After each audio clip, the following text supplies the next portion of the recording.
May 1 ബുധനാഴ്ച. മത്തായി 13 അധ്യായം 54 മുതൽ 58 വരെ വാക്യങ്ങൾ.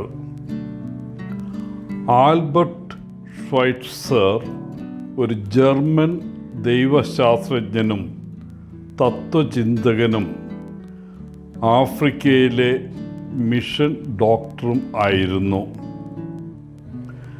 രാഷ്ട്രങ്ങളുടെ ബ്രദർഹുഡിനു വേണ്ടിയുള്ള അദ്ദേഹത്തിൻ്റെ പരിശ്രമങ്ങൾക്ക് 1952 സമാധാനത്തിനുള്ള നോബൽ സമ്മാനം അദ്ദേഹത്തിന് ലഭിച്ചു. ഒരു ദിവസം മഴക്കാലം അടുത്തു വരുമ്പോൾ എല്ലാവരും തങ്ങളുടെ വീടുകളിൽ കഴിയാവുന്നത്ര വിറക് ശേഖരിക്കേണ്ടി വന്നു. ആശുപത്രിയിൽ ഒരു രോഗിയെ സന്ദർശിക്കാൻ വന്ന വിദ്യാസമ്പന്നനായ ഒരു നാട്ടുകാരനോട് തങ്ങളെ സഹായിക്കാൻ ആൽബർട്ട് ആവശ്യപ്പെട്ടു. അദ്ദേഹം തന്നെ തൻ്റെ സ്ഥലത്തേക്ക് വിറകുമായിട്ട് കൊണ്ടുപോകുന്നത് കണ്ട് അമ്പരന്ന ഈ മാന്യൻ പറഞ്ഞു, ഞാനൊരു ബുദ്ധിജീവിയാണ്, ഞാൻ വിറക് ചുമക്കില്ല എന്ന്. അയാൾ അവരുമായി സഹകരിക്കാൻ വിസമ്മതിച്ചു. അപ്പോൾ ആൽബർട്ട് ഷ്വൈറ്റ്സർ പറഞ്ഞു, നിങ്ങൾ ഒരു ഭാഗ്യവാനാണ്. ഞാനും സന്തോഷത്തോടെ ഒരു ബുദ്ധിജീവിയാകുമായിരുന്നു, പക്ഷേ ഞാൻ ഒരിക്കലും അതിൽ വിജയിച്ചിട്ടില്ല. ഇന്ന് തിരുസഭ വിശുദ്ധ ഔസേപ്പിനെ ആദരിക്കുന്ന ദിവസമാണ്.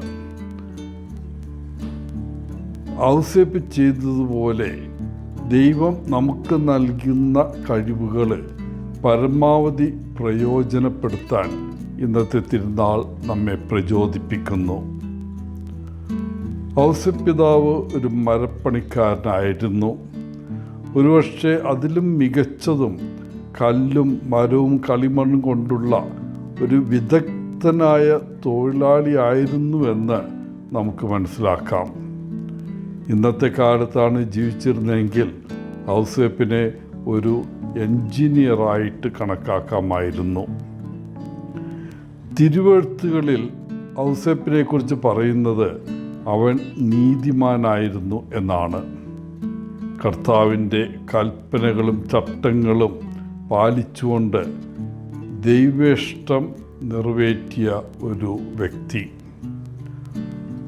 സമഗ്രവും സത്യസന്ധനുമായ ഒരു വ്യക്തി എന്ന നിലയിൽ അവൻ യേശുവിൻ്റെ അമ്മയെയും അവളുടെ പുത്രനായ യേശുവിനെ വളർത്തുന്നതിൽ ദൈവവുമായിട്ട് സഹകരിച്ചു.